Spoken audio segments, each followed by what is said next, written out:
அடையாளமாக இருக்கக்கூடிய நம் கல்லூரியுடைய மாணவ மாணவிகளுடைய ஒரு தளமாக இன்று ஒரு அற்புதமான தலைப்பு. இன்று கல்வியின் சிறந்த தமிழ்நாடு உங்கள் கம்மன் பிறந்த தமிழ்நாடு என்ற பாரதியாருடைய தேசிய கீதத்தினுடைய வார்த்தையை அடிப்படையாக கொண்டு ஒரு முக்கியமான தலைப்பு. இன்றைய இந்த தமிழ்நாட்டுடைய முக்கியமான ஒரு எதிர்பாராத ஒரு முக்கிய ஒரு களமாக இருக்கக்கூடிய இந்த கல்வி வளர்ச்சி தமிழ்நாட்டில் தான் நம்முடைய உயர்கல்வியோட சதவிகிதம் முதல் மாநிலமாக அமைந்த நாடு நம் தமிழ்நாடு. எல்லாரும் பண்ணுங்க. இந்தியாவிலேயே மிகச்சிறந்த தன்னிலை அடைந்த தமிழ்நாட்டுடைய ஒரு முக்கியமான தலைப்பு கல்வி பாதையில் சரியாக பயணிப்பது. ஆண்களா பெண்களா? சார் என்ன சார் ஆண்களா பெண்களா எந்தெந்த காலத்துல சார் இந்த ஒரு வாரத்தை என்ன சார் இந்த சைடே வந்துடும். மகளிர் பிடிய பயணம். ஆண்களுக்கு என்ன பயணம் சார் இருக்கு? துட்டு பயணம் தான் சார் இருக்கு. சார் அப்படி நம்ம கேர்ள்ஸை இறங்க அப்படின்னா நடந்து முடிஞ்ச யூபிஎஸ்சி எக்ஸாம்ல டிஎன்பிஎஸ்சி குரூப் எக்ஸாம்ல தமிழ்நாட்டில் உள்ள கடலூர் மாவட்டத்தை சேர்ந்த வாழைப்பள்ளி கிராமத்தை சேர்ந்த ஒரு பெண் தான் முதலிடம் பிடிச்சிருக்காங்க. எல்லாரும்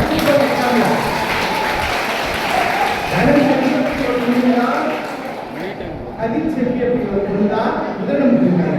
அதே போல யூபிஎஸ்சி எக்ஸாம்ல யார் முதலிடம் பிடிச்சிருக்கா? சக்தி துபே. யாரு? சக்தி துபே. நம்ம சிஎஸ்பி அவர்கள் இருக்காத பேர் என்னது? அது ஞாபகத்துக்கு சக்தி துபே. இன்னொரு பேரு உத்தரப்பிரதேச மாநிலம் கல்வியில பின்தங்கிய மாநிலம்.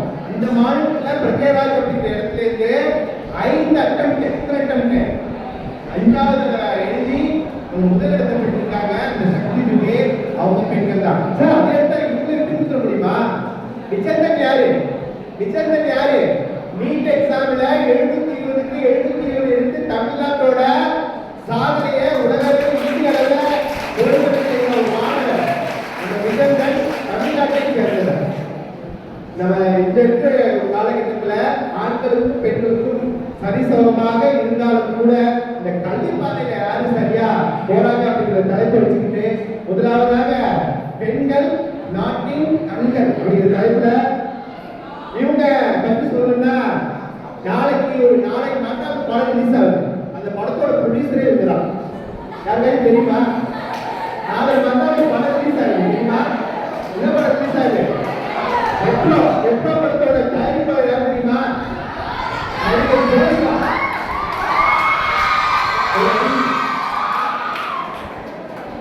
என்னன்னு ஏன்னா எதுக்கு சொன்னா வச்சுங்க சார். சென்னையில எத்தனை பேர் சார் இருக்கீங்க சார்? நான் 2 நாளைக்கு முன்னாடி போயிருந்தேன் சார். எல்லா எலக்ட்ரிக் ட்ரெயின்லையும் அந்த படத்தோட அட்வர்டைஸ்மெண்ட் சார். எனக்கு பார்த்தா ரொம்ப எக்ஸ்பெக்டேஷன். நேற்று போய் நான் புக் பண்ணலாம்னு பார்க்குறேன். இருக்கு சார். திருவாரூர்ல எல்லாம், நாகப்பட்டினம் எல்லாம், தஞ்சாவூர்ல எல்லாம் அந்த அளவுக்கான ஒரு எக்ஸ்பெக்டேஷன் இருக்கு. ப்ரொடியூசர் யார் பார்த்தீங்கன்னா சூர்யாவோட வைஃப் ஜோதிகா. ஸோ அந்த பேர் இருக்கக்கூடிய ஜோதிகா தான் ஆரம்பிக்க போகிறோம். அதுக்கு முன்னாடி அவங்க சிறு குறிப்பு நம்மளோட ஐயாவுங்க பொதுவாக கொடுப்பாங்க.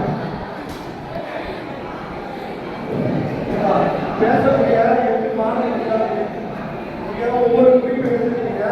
முன்னாடி பேசுவோம். அதனால தடுமாறாங்க. நீங்க என்ன தயார் பண்ணிருக்கீங்களோ புரியுதா? முடிஞ்சா மாற்றப்பட்டு பேசுறேன். அதை பேசணும். ஒரு 2 நிமிடம் சரிங்களா? அதனால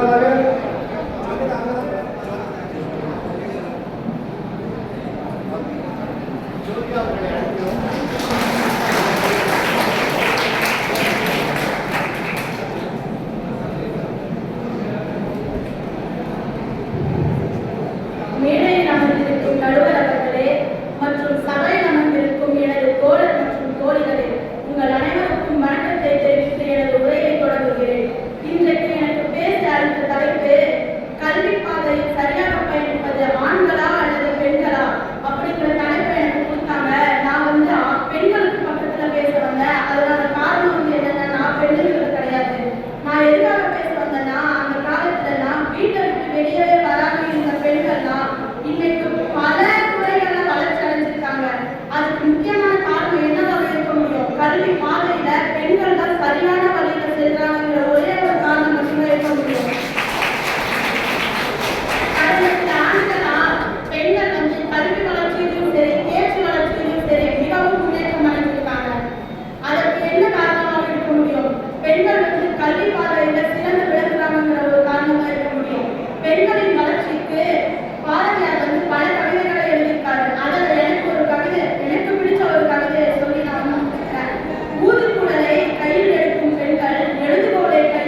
பெண் வார்த்தை எல்லாம் பெண் வாய் வார்த்தையா அப்படிங்கிற ஒரு தலைப்பை வந்து பெண்ணோட வளர்ச்சி மட்டும் இல்ல அது அந்த காலத்துல சார் இப்ப நாங்க தான் சார் வளர்ந்துட்டு போயிட்டு இருக்கோம் அப்படிங்கிறாரு நீனால ஒரு காலத்தை எடுத்து வைத்த ஜோதிகா அவர்களுடைய கருத்துக்கள் அடுத்ததாக சார் அவங்க எப்படி பார்த்தாலும் பல்லாரி போயிடும் சார் அப்படின்னு சொல்லிட்டு எப்ப பார்த்தாலும் சிரிச்சுட்டு ஸ்மைலிங் ஃபேஸ் அப்படின்னு இந்த உலகத்துல யாருமே அந்த ஸ்மைலிங் ஃபேஸ் இருக்காது எல்லாரும் கலந்துட்டே போகும் அந்த நோக்கத்தை வரலாம்னு சொல்றேன் எங்க இன்னொருத்தரோட ஒரு ஸ்மைலிங் ஃபேஸ் வாலண்டியர் திரு லோகராஜ் அவர்களை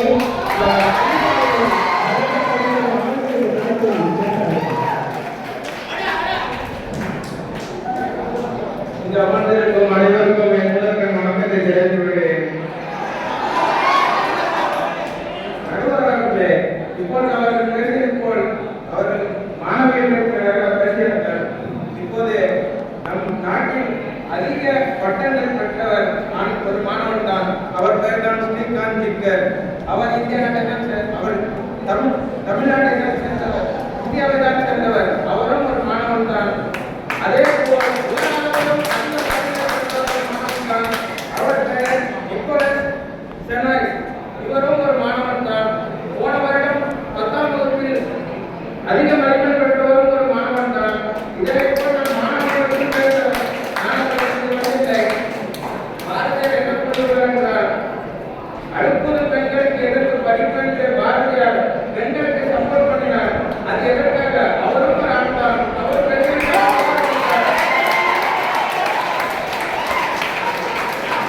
பாரதியார் கல்விக்கு ஒரு கவிதை சொல்லியிருக்கார். இது மாணவர்களுக்கும் பொருந்தும், மாணவர்களுக்கும் பொருந்தும்.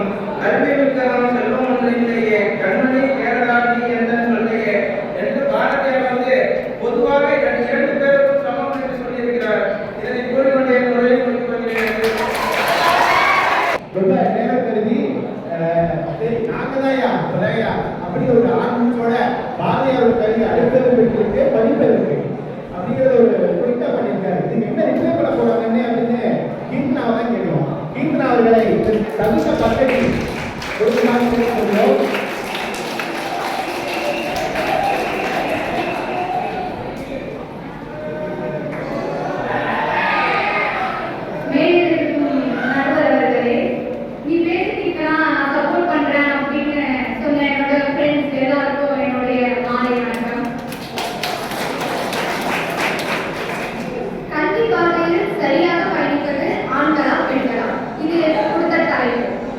எடுத்தோட நான் உடனே சொல்லிட்டேன் பெண்கள் தான் அப்படின்னு. ஏன்னா நம்ம தான் சப்போர்ட் பண்ண முடியும். நம்மளை தாண்டி அடுத்தது ஆக்சுவலா நான் பேசுறது இந்த டைரக்டா அடுப்பூது பெண்களுக்கு படிப்பதற்கு அப்படின்ட்டு இப்படி நான் சொல்றது எனக்கு முன்னாடி லோகன் சொல்லிட்டாங்க. ஆண்கள் சப்போர்ட் பண்றாங்க அப்படின்னு சொன்னாங்க. காலையில நீ யாருக்கு பேச போறீங்கன்னு கேட்டோம்னா ஐயோ நான் மாணவர்களே போய்க்கிறேன், மாணவர்களுக்கு நான் பேச மாட்டேன்.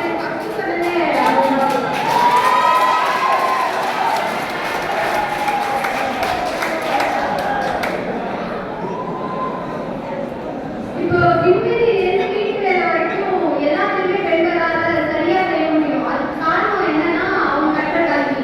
அந்த கல்வினாலதான் அவங்களால எல்லா விஷயத்தையும் பர்ஃபெக்டா செய்ய முடியும் அப்படிங்கறத எல்லாருமே ஒத்துக்கிட்டாங்க.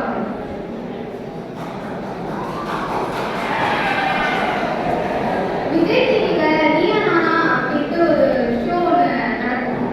2016ல 12th மார்க் எடுத்தவங்கலாம் வச்சு ஒரு ஷோ நடத்துறாங்க. அதுல சங்கவி அப்படின்னு ஒரு பொண்ணு பார்ட்டிசிபேட் பண்றாங்க. எவ்வளவு மார்க் அப்படின்னு கேட்டா 1149 மார்க். அவங்களுக்கு ஒரு பெரிய பேக்ரவுண்ட் கிடையாது. அப்பா வந்து டீ கடையில வேலை பார்க்குறாங்க, அம்மா வந்து டெய்லி ஒர்க்குக்கு போயிட்டு இருக்காங்க. இவ்வளவு கஷ்டத்துலையும் நீ படிச்சு என்ன ஆகணும் அப்படின்னு கேட்கும்போது அவங்க உடனே சொன்ன விஷயம் நான் டாக்டர் ஆகணும் அப்படின்னு. அதே ஷோக்கு 2022ல அவங்க டாக்டராகவே சீஃப் கெஸ்டா வராங்க. அப்போ கோபிநாத் அந்த பொண்ணு கேட்டாங்க, இவ்வளவு கஷ்டத்துல ஏமா நீ படிக்கணும்னு நினைச்ச அப்படின்ட்டு. அப்ப அந்த பொண்ணு சொன்ன ஒரே விஷயம், படிப்பு மட்டும்தான் சார் எல்லாருக்கும் கிடைக்கும். அது கிடைச்சா ஒரு குடும்பம் இல்ல ஒரு சமூகமே மாறும். அதுக்கு நான் தான் ஒரு எடுத்துக்காட்டு.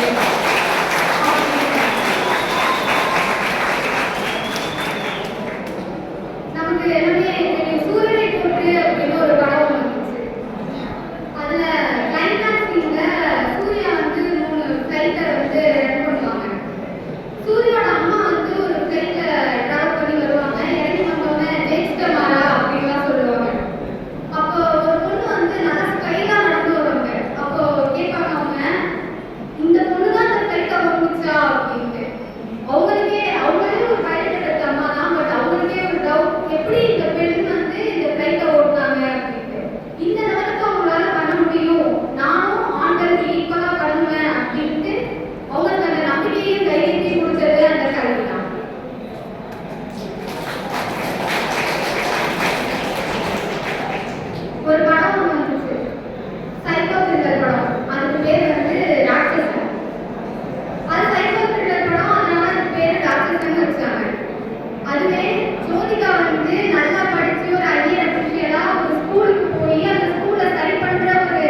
அங்க பாத்தீங்கன்னா கடந்த வருஷம் பாத்தீங்கன்னா அந்த ஊரோட கலெக்டரே ஒரு பெண், இந்த ஊரோட மாவட்ட காவல் கண்காணிப்பாளர் ஒரு பெண், கவிதா ராமு அப்படிங்கிற கலெக்டரே காவல் கண்காணிப்பாளர் பெண் வர்திதா பாண்டே, அந்த டிஸ்ட்ரிக்டோட தாசில்தார் யாருன்னா ஒரு லேடி, அந்த மாவட்டத்தினுடைய மிக உயர்ந்த பெண்களை வளர்த்தவர் யாரு?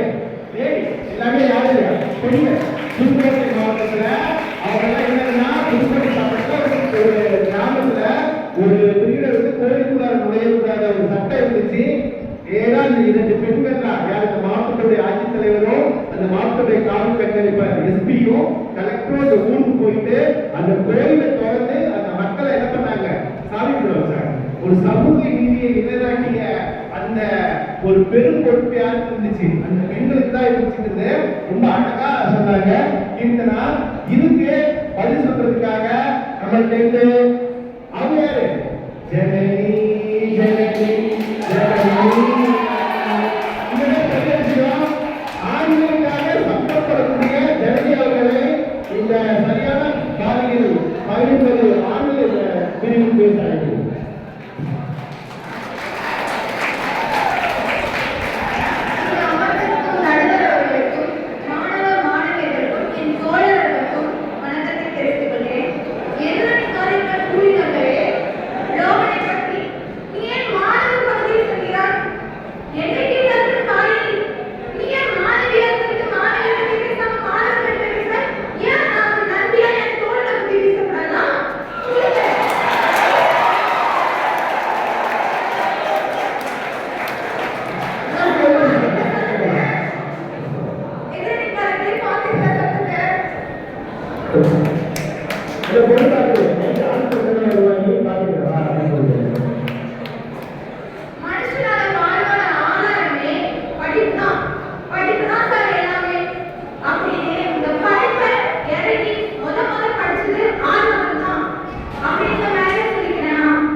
அவர் நம்ம ராஜேஷ் மேனேஜ் பண்ணி தேசிய கலைஞர் படிச்சார் திருச்சியில.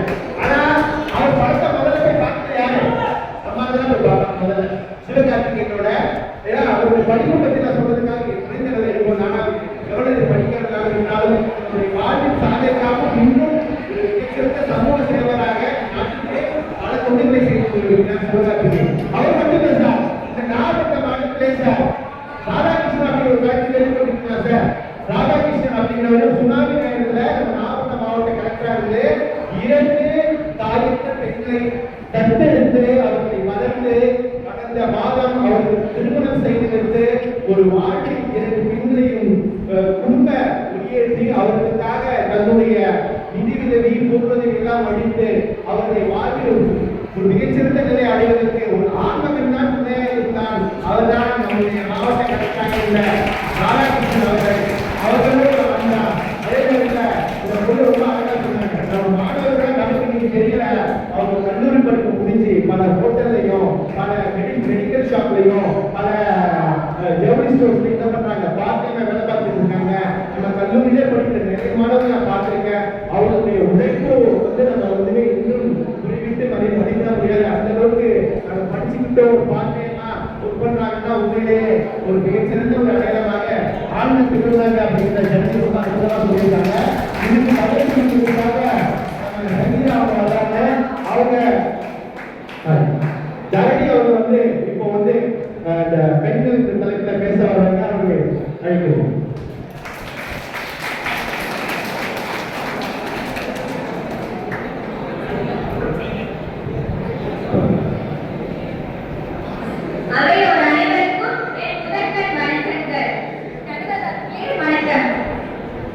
முதலாவதா பெண்களுக்கு அவ்வளவு ஈஸியா கல்வி கிடைச்சது. நம்ம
உங்களுக்கு எல்லாத்தையும் பரிந்து பண்றது யாருதான்? பெண்கள் தான். ஒரு அற்புதமான தெரிவு சொன்னாங்க. அந்த பத்மஸ்ரீ விருதுல வந்து எனக்கு துருவ அவர்கள் வந்து நமக்கு கொடுத்ததும் யாருக்குதான்? 2 நம்ம தமிழ்நாட்டை சேர்ந்த நபர்கள் தான். அது அவங்க பேசணும்னு சொல்றேன் அப்படின்னு சொல்லி இதுக்கு பதிலடி கொடுக்கறதுக்காக வர யாரு? அவங்களும் பெண்ணா இருந்து அனுஷியா, சங்கீதா, சாரி இதே கன்ஃபியூஷன் ஆயிடுச்சு. ஜஸ்ட் சங்கீதா உங்களுடைய பதிலடி வந்து ரொம்ப சரவணை கொடுக்குமா கேட்குறீங்க. சங்கீதா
ஐயா இப்ப நேற்று விருது வாங்கின நிகழ்ச்சியில தலைவட்டு இன்னொரு ரவிச்சந்திர அஸ்வின் நம்ம சென்னையை கொண்ட அனுப்புற பூர்வமாக கொண்ட ஒரு பிளேயர் ரவிச்சந்திர அஸ்வின் அவரும் ஒரு பத்மஸ்ரீ விருது வாங்கியிருக்காங்க.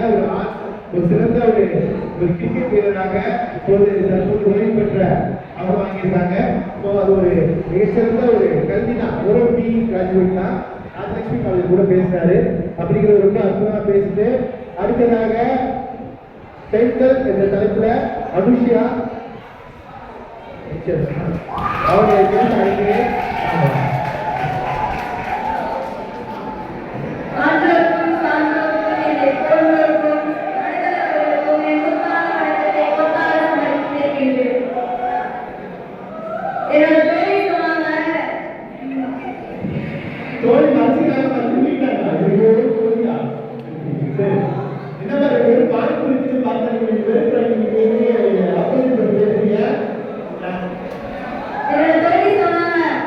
ஆனா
வந்து சார் நம்ம 3 நாள் வந்து ரொம்ப பாடி பாடி ரொம்ப மிகச்சிறந்த மகிழ்ச்சி யாத்திரையில வந்து மகிழ்ச்சி வெள்ளத்துல கடல்ல பாதி தூரம் நம்ம போயிட்டோம்.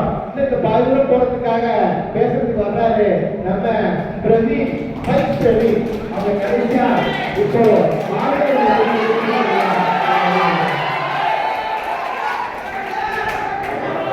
எல்லாருக்கும் வணக்கம்.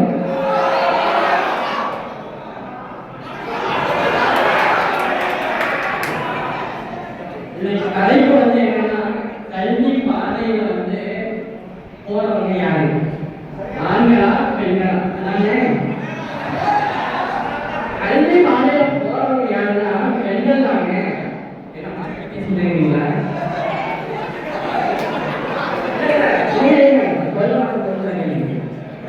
கல்வி என்ன பாதையில போகுதுன்னா, எல்லா சமூகங்களையும் செய்யணும், அறிய வச்சா கிடையாது.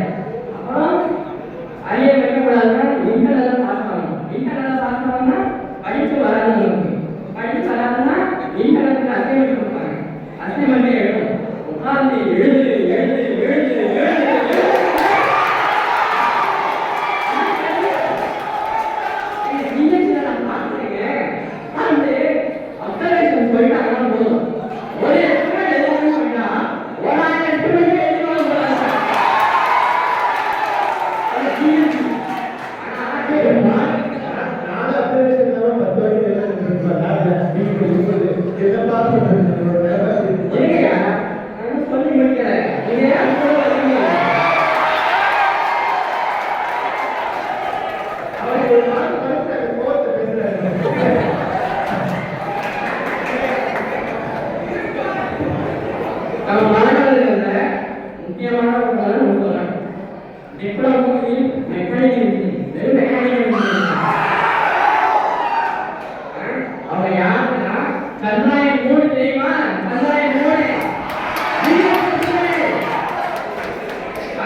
இங்க பாருங்க, மாணவிகளை எல்லாரும் பேசுறாங்க, மாணவர்களை கடைசியில நான் தான். மாணவிகளை ஆனா இங்க மொத்தம் 2 மாணவர்கள் தான், 6 மாணவிகள் தான். மாணவிகள் தான் நிறைய பேர் பேசுறாங்கன்னு நீங்க சொல்லலாம். ஆனா மாணவர்கள் தலைப்புல மாணவிகளும் பேசலாம், ஒத்துழைக்கிறதுனால தான் அவங்க வந்து பேசுறாங்க.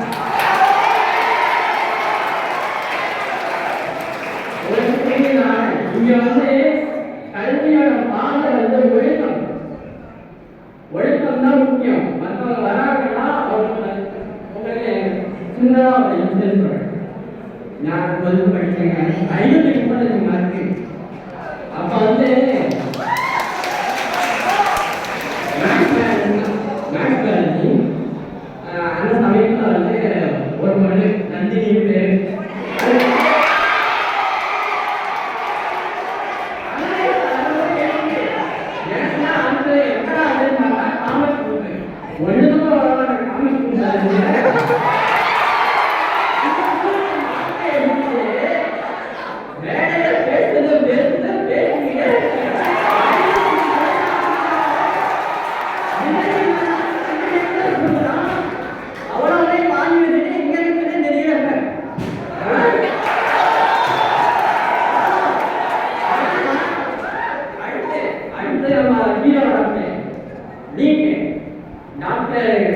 டாக்டர்னா அப்பெல்லாம் வந்து கவர்மெண்ட் இலவசம் பல பேருக்கு வந்து உயிர் டாக்டர்.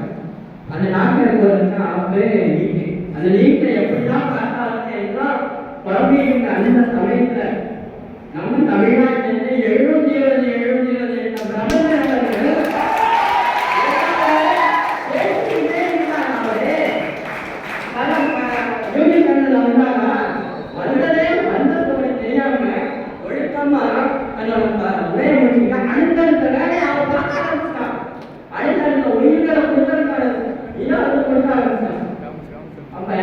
பெண்கள் வந்து இங்க இதுவா ஆண்களை நீங்க பார்த்து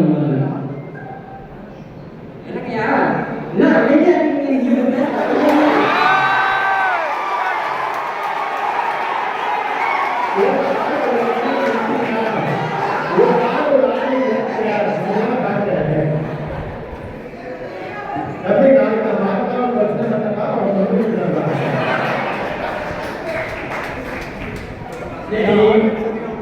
இவங்க பேசுறாங்க, பெண்கள் பேசுறாங்க, பெண்கள் பேசுறாங்க, பெண்கள் வெளியே பேசுறாங்க.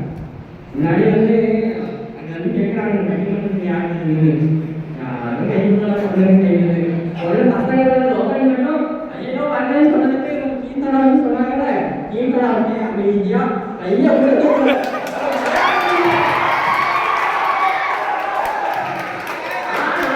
நீ பேசுவான்னு மூஞ்சல் யாரே நம்ம தமிழையா அவரு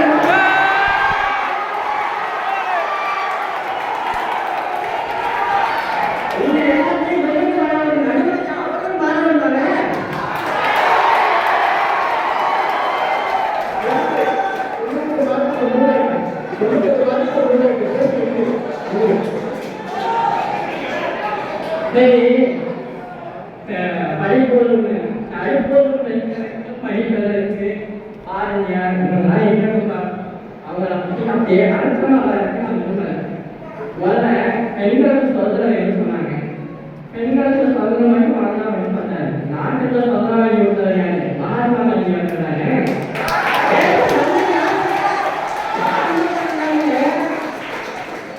அவர் சுதந்திரம் வாங்கி கொடுத்தா நம்ம இங்க நின்று பேச முடியுமா?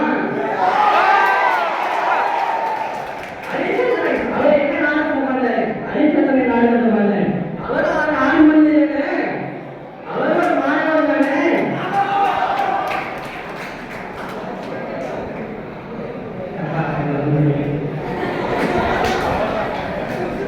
உங்களை வைத்ததற்கு நன்றி.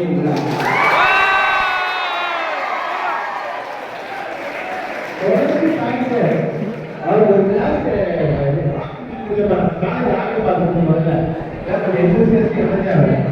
சார் நேற்றுக்கு ஐபிஎல்ல 14 வயசு பையன் சார் சூரிய வன்சி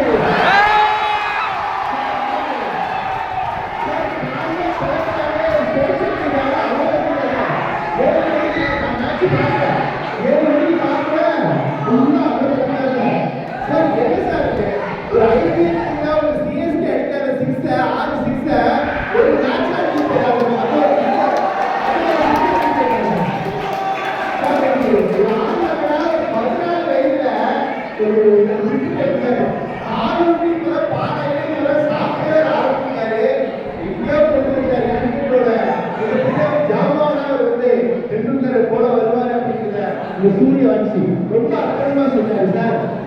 நம்ம வீரமுத்துகள் மட்டும் இல்லை சார், நம்ம சிவன், நம்மளுடைய மயில்சாமி அண்ணாதுரை, நம்ம அப்துல் கலாம் எல்லாமே மிகச்சிறந்த நாட்டுக்கு சேவை செய்ய விண்வெளி வீரர்களாக இன்னைக்கு நம்மளுடைய நாட்டை அடுத்த கடமைக்கு கொண்டு சேர்க்கின்ற ஒரு சிறந்த ஆண்மகளாக இருக்கிறார்கள் என்பதை பிரவீன் ரொம்ப அற்புதமா சொல்லிட்டாரு. நாளைக்கு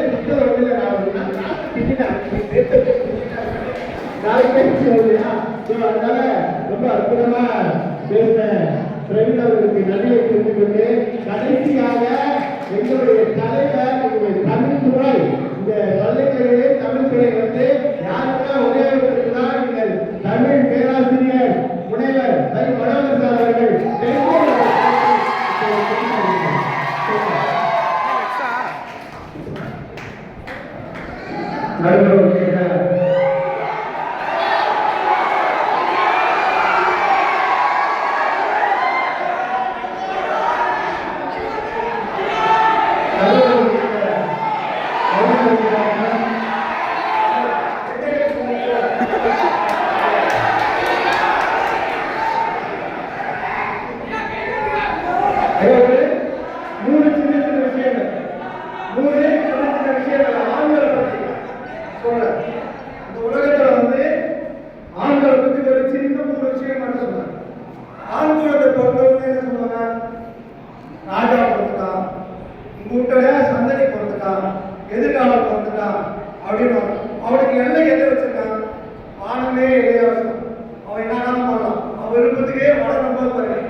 தினமும் வேலை செய்வாரு. அப்பா போயிட்டு வருவாரு.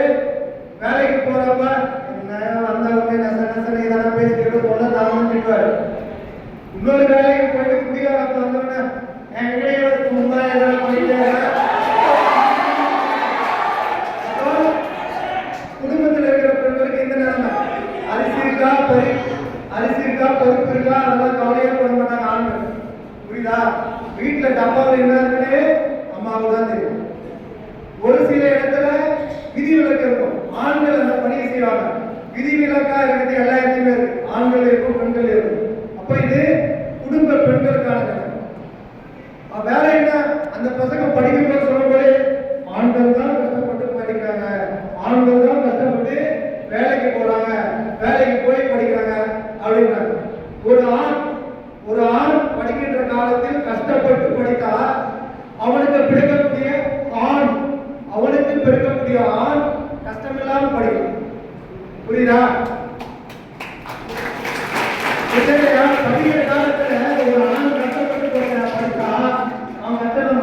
ஆனா பெண் அப்படி இல்லையே. எவ்வளவுதான் படித்தாலும் திருமணம் பிறகு என்னங்க வேலைக்கு போகலாமா? அம்மா எங்க வீட்டுல வேலைக்கு போக கூடாது அப்படின்னு. இப்போ எவ்வளவுதான் படித்திருந்தாலும் ஒரு சில பதவிகளை தவிர மருத்துவர், IAS அந்த அதிகாரமிக்க பதவியில் இருக்க பெண்கள் தவிர சின்ன சின்ன வேலை செய்யக்கூடிய அரசு ஊழியர் உட்பட அனைவரும் ஆண்களின் கட்டுப்பாடு தான் இருந்தாங்க. வேலைக்கு போவாங்க. நிறைய பெண்கள் அம்மா கனவுல வாங்கி தரணுமா? அம்மா ATM கார்டு வச்சு அப்பா வச்சிருக்காருப்பா இதுக்கே போயிட்டு இந்த அம்மா 1 லட்சம் சம்பளம் வாங்கணும். ஒரு 100 ரூபாய் கேட்டா இருப்பா அப்பா கிட்ட ATM வாங்கணும். அப்போ இந்த காலமா இந்த பெண்கள் என்பவர் இந்த சமூகத்திலே அழைக்க வைக்கப்பட்டிருக்கிறார். ஒரு சிலர்கள் விதிவிலக்கு எல்லாத்துலயுமே. சரி, அதுக்கு அடுத்தது என்ன சொன்னாங்க? நீங்க ஆண்களை பத்தி கிடைக்கணும் இல்ல அப்பாவை பத்தி தெரிஞ்சுக்கணும் அப்படின்னு போனா பாட்டிக்கிட்ட போ. பாட்டியை எப்படி பாட்டி? அப்பா அவன் எங்கடா அவன் படிக்கிற காலத்துல ஒழுங்கா படிச்சிருந்தா எங்க ஒரு பொண்ணு சொல்லியிருப்பாங்க பாருங்க. எங்கம்மா உங்க அம்மா நல்லா படிச்சா, நான் தான் தேவையில்லாத கல்யாணம் பண்ணி கொடுத்துட்டேன். இந்த வார்த்தை தான் பெரும்பாலுமே நான் இப்ப ஏன் பேசணும்னா அந்த பக்கம் யாராலும் ஒரு ஆண் பையன் பேசுவானான்னு பார்த்தேன். மறுபடி கேட்டு பார்த்தா ஒரு ஆண் பையன் பேசல. புரியுதா? ஆனா ஆணை பத்தி பேச 2 பெண்கள் மனசாட்சியே கல்வியற்றமா கொண்ட ஒரு 2 பேர் வந்து. புரியுதா? இதுலயும் பாரு ஆண் பெண்கள் என்பதை தனிமைப்பட்டுதான். ஏன்னா அவங்களை பத்தி அவங்க பேச முடியல. அவங்க பேசுறதுக்கு கூட மனசுக்கான ஒரு ஆள். ஆனா நிறைய ஆண்கள் தான் குடும்பத்தில் இருக்கிறாங்க. குடும்பத்தில் கருத்து படங்கள் அதிகமா என்ன பண்ணா அம்மாவை அனாதாசிரமத்துக்கு அப்பாவை அனாதாசிரமத்துக்கு சேர்க்கலாம் தவறுன்ற மாதிரி குடும்ப படம் எடுக்கலாம். புரியுதா? அந்த சமூகத்தில் ஆண் என்பது அன்னை தந்தை சென்டிமெண்ட் எடுத்து பணம் சம்பாதிக்கலாம் பார்க்கலாம். ஒரே திருமணம் பிறகு பெண் அப்பா அம்மாவையே சேர்த்துக்கலாம் அப்படின்னு பார்த்தா முடியாது. இந்த சமூகம் அப்படி அடக்கி வச்சிருக்கு. கடைசியா இறுதியா ஒன்று சொல்லலாம் அப்படின்னு பார்த்தா ராஜா காலத்திலிருந்து இந்த தமிழ் சமூகம் என்பது தாய் வழி சமூகமா இருந்தது. தாய் வழி சமூகம் தான் அப்படின்னா என்ன அப்படின்னு அதை மட்டும் தெரிஞ்சுக்க. அதோட நான் தெரியும், தாய் வழி சமூகம் என்பது அந்த கூட்டத்தை வழி நடத்தக்கூடிய தலைவர் ஒரு பெண் தான் ஒரு ஆணை தேர்ந்தெடுப்பாங்க. இதுதான் தொழிற்காலத்திலிருந்து ஆதிகால தமிழன் தாய்க்கு கொடுத்த சிறப்பு. அந்த தாய் வழி சமூகமா இருந்தது ஒரு காலகட்டத்தில் ஆணாதிக்க சமூகமா மாறி சமூக பெண்கள் அடிமையாக்கப்பட்டார்கள். அடிமையாக்கப்பட்டாலும் இப்போ படிக்க வச்சாலும் பெண்கள் அடிமையா தான் இருக்காங்க.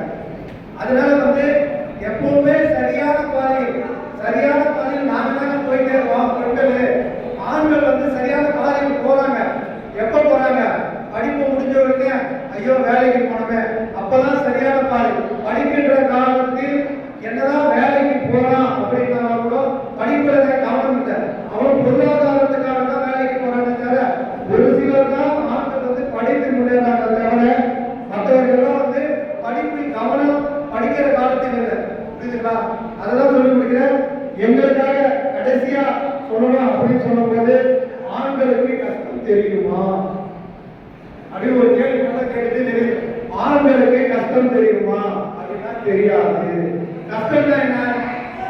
கஷ்டம் என்னப்பா? இவர் படிக்கிற காலத்துல பேரண்ட் குடும்பம் எங்கேயாவது ஒரு ஆண் ரோட்ல ஒரு குழந்தை பட்ட பிள்ளைய வச்சுட்டு குழந்தைக்கு பால் கொடுங்க, அவன் பொய் சொல்றான், பொய் சொல்லல, அந்த பொண்ணு ஏமாத்துது, அந்த அம்மா ஏமாத்துதுன்னு கூட வச்சுங்க. புரியுதுங்களா? அப்போ ஏதாவது ஒரு ஆண் என் பிள்ளைக்கு அப்படின்னு கேட்டுருக்க பாத்தீங்க. ஆணை எங்க பார்க்கலாம் அப்படின்னு பார்த்தா ஆண் கேட்கக்கூடிய ஆண்கள் எங்க பார்த்தோம்னா அரசு நடத்தக்கூடிய மதுபான கடையில ஐயா இதெல்லாம் இருக்கா பஸ் ஸ்டாண்ட்ல அந்த மாதிரி இடத்துல தான் ஆண்களுக்காக காசை கேட்டு. ஆனா நம்மளுடைய பேரு கடைசியா அதாவது கடைசியா இறுதியா அந்த பாடல் எந்த குழந்தையும் நல்ல குழந்தை தான் மண்ணில் கிடைக்கிறது, அவர் நல்லவராகவும் தீயவராகவும் அன்னை வளர்க்கிறது. அதே போல அதையெல்லாம் நாங்களாம் எடுத்து அப்படின்னு சொல்ல முடியுது.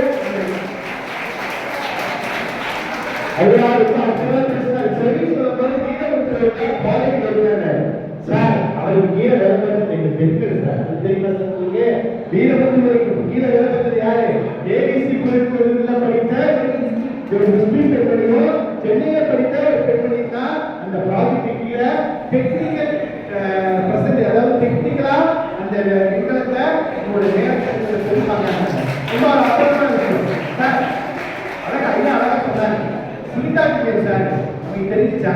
ஒவ்வொரு மாதம் எங்க இருந்தாங்க அவங்க இவருக்கு போய் ஆராய்ச்சி அவங்க நடுவில் ஒரு இக்கட்டான ஒவ்வொரு மாதத்தில் இருந்து ரொம்ப கஷ்டப்பட்டு அவங்க அந்த 9 மாத காலத்தில் எவ்வளவுதான் துன்பங்கள் எப்படி பிடிச்சான்னு பாத்தீங்களா, ஒரு சாக்லேட் எப்படி சாப்பிடறான்னு பாத்தீங்களா, ஒரு மரத்தையும் வந்து கையால் தள்ளக்கூடிய ஒரு நிலைமையில அவ்வளவு கஷ்டப்பட்டு.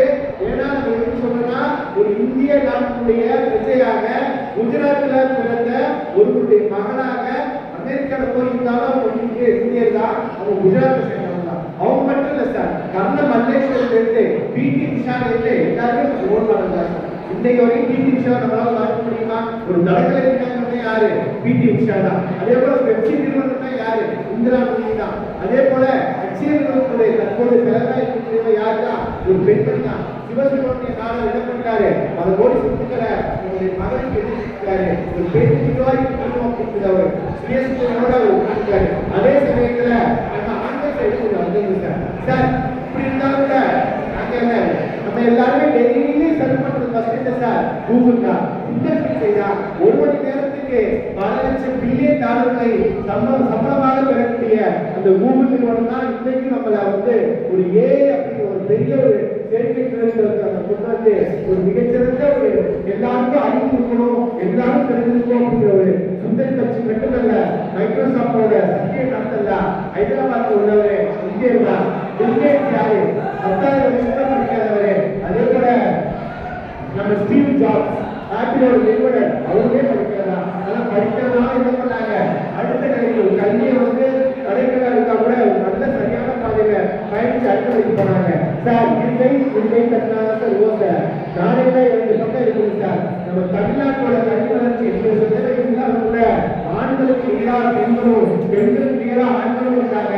அதனால இந்த காலகட்டத்துல இந்த கல்வி வளர்ச்சியில சரியான பயணிகள் யாருன்னா ஆண்களும் பெண்களும். ஏன்னா 2 கை இந்த கைப்பற்ற 2 கை வருது. நாளைக்கு 2 பக்கம் இருக்கிறது ஆண்களும் பெண்களுக்காக நம்முடைய நாட்டை நாளாக கல்விப்பாதையில கொண்டு போய்